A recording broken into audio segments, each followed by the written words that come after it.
What's up, everybody? Welcome to the 12th Man FC. My name is Edwin. Manchester City have gotten a very, very crucial win in the title race today against Bournemouth 3-1 in order to close the gap at the top on Arsenal and keep the pressure on Arsenal, who are sitting top of the league. Like I said, closing the gap, keeping the pressure on Arsenal, just 6 points clear of City, who have jumped into second place with this win and everything. So let's get into it. Like everything that's been going on this season so far, the inconsistencies in performances, the very questionable performances, our lack of creativity, our over reliance on Haaland, even everything.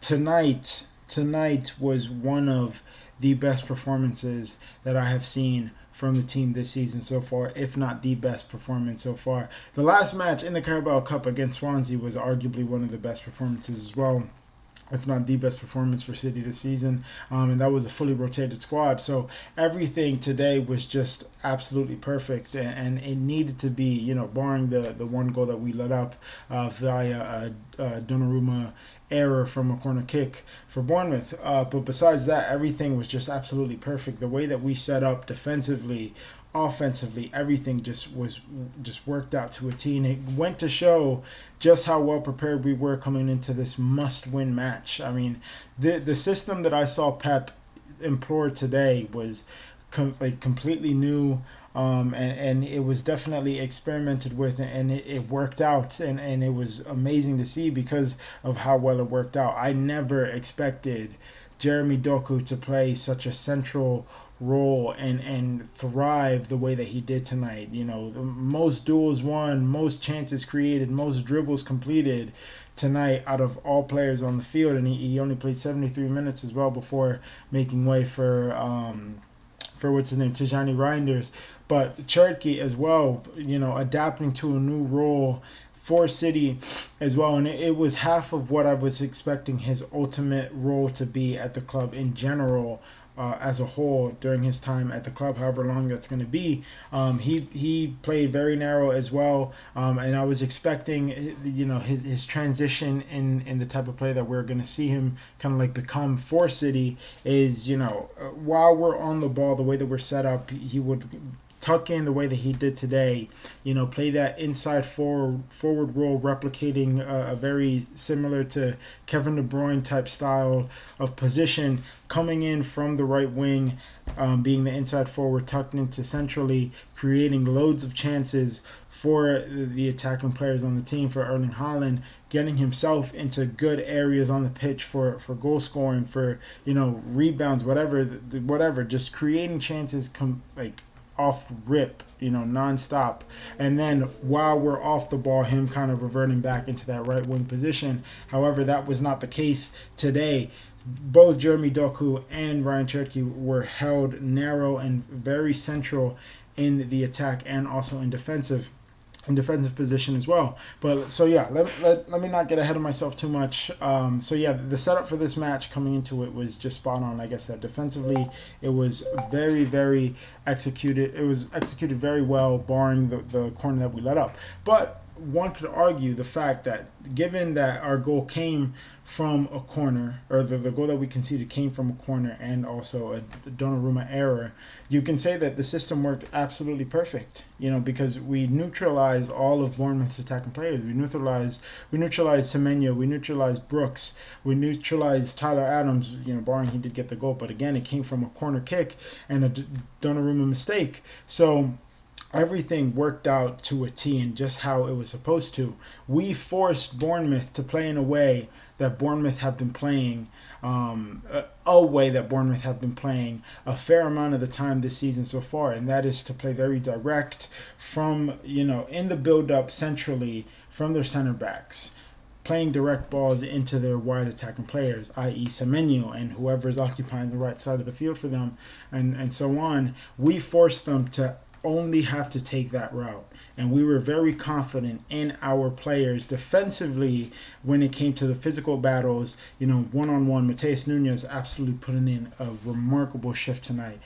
His transition as a right back has been absolutely amazing. If you were to compare the Mateus Nunes that was playing in at right back last season compared to this season, they are two completely different players. The first challenge I saw him make on Semenyo, when Semenyo tried to get in and around him, and Mateus Nunes just bodied him onto the ground, and it wasn't a foul. It was completely clean in the box as well. And then Mateus Nunes with the flair and attitude to be like, "Get up, son.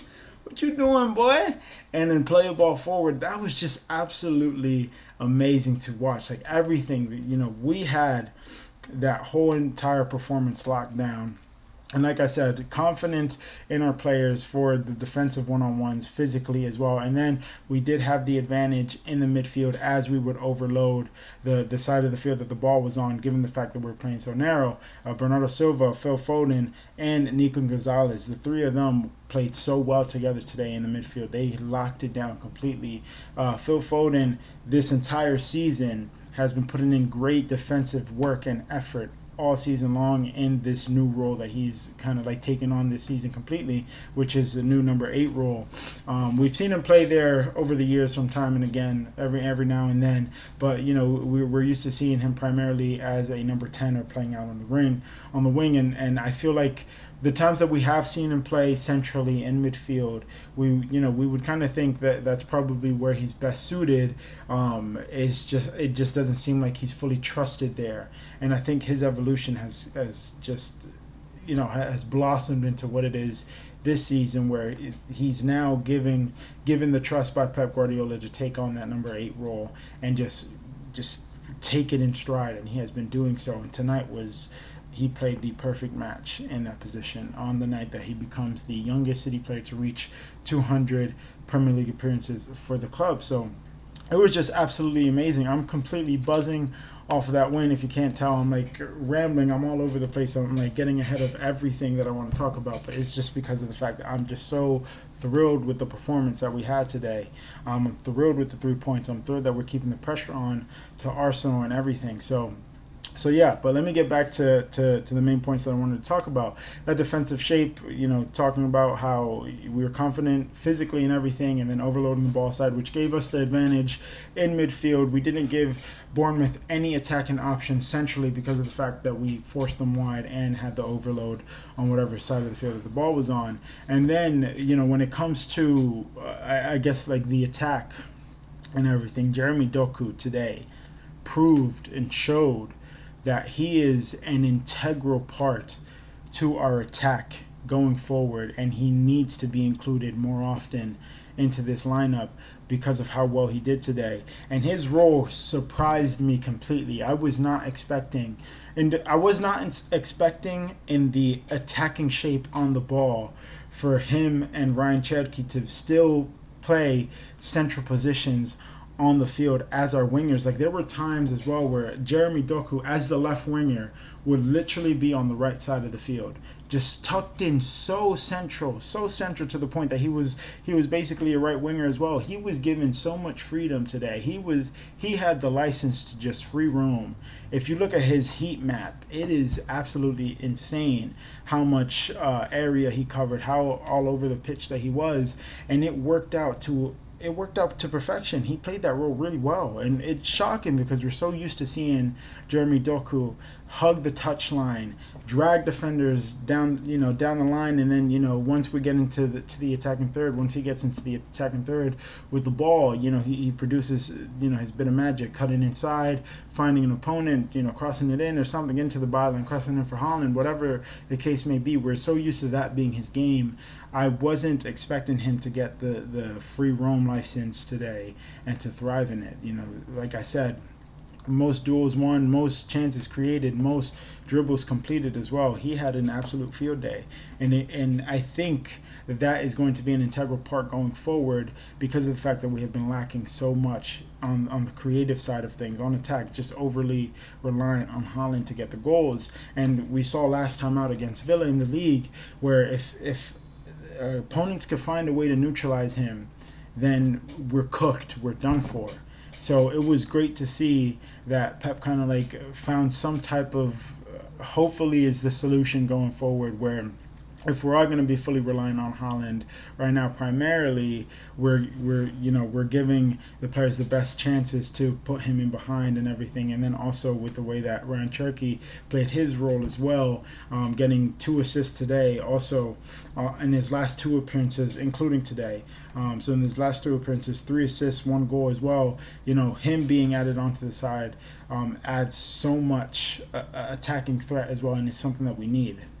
So yeah, I think if we continue playing in the system that we played today, I think there's a lot of promise there. I think there is a lot of promise there, especially if Jeremy Doku continues in the good form that he is in. Because even when he wasn't playing in this free roam position, prior to this match, like he was still one of our more dangerous players when he would come on off the bench, or when he would start matches or whatever. He would be a player that we would look to a lot to kind of like create the chances for Haaland, or to put people into dangerous areas and everything. But anyway, Phil Foden, again, like I said earlier, kind of like taking on this number 8 role this season, and tonight was the perfect match for that. Like I said, a youngest City player to get 200 league appearances for the club. That has been absolutely amazing. Watching his evolution has been astounding. I remember, watching his debut. I remember even watching him score his first goal for the club in an FA Cup match against, I don't even remember who the opponent was, but it was like a very lower league team. So seeing him, transform into this player, especially after the season that he had last season, which a lot of people consider to be an off year, even though I don't think it was all that bad, has been absolutely amazing. Seeing him kind of like rediscover himself and enjoy football and everything, and there are so many people, English people that are looking at the potential, squad for the World Cup for England next summer, and they genuinely don't see that Phil Foden is going to be in that team for Thomas Tuchel, and I don't know how they don't see that, especially with the role that he's playing this season, and he's playing it very well. So yeah, like I said, I'm really buzzing. I'm super glad with the 3 points. Defensively sound, barring the Donnarumma error that led to Bournemouth's goal and everything, but I'm not too worried on the defensive front. I'm more so concerned with the attacking and everything, the attacking side of the field, because of the fact that Haaland is the only one scoring. But now I do believe with Marmoush, Cherky back into the side, that we are going to start seeing more players get into goal scoring positions and putting them away for the team and everything. But yeah, we got a huge next 7 days.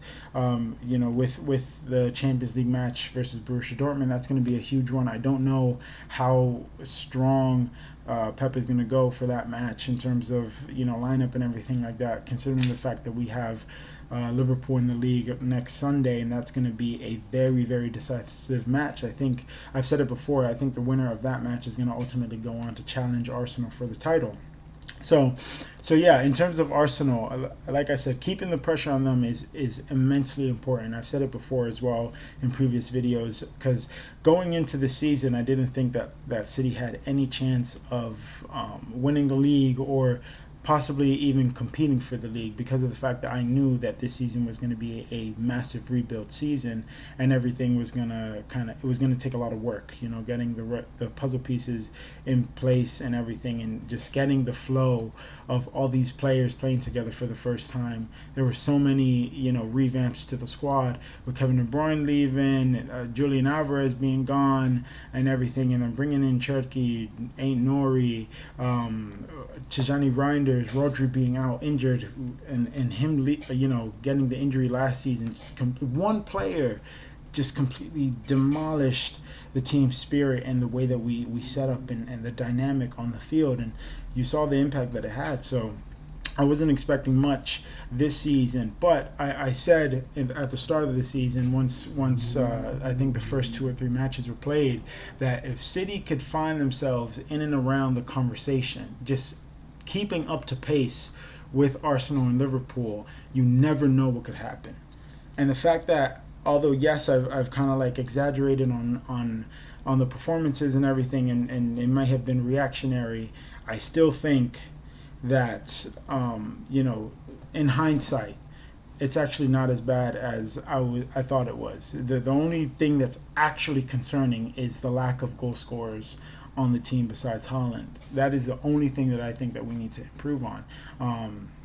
Actually, that's not true. The other thing was also kind of like a more cohesive midfield that doesn't really like switch off all that much in matches and stuff. And that's something that's missing because of the fact that Rodri's out injured.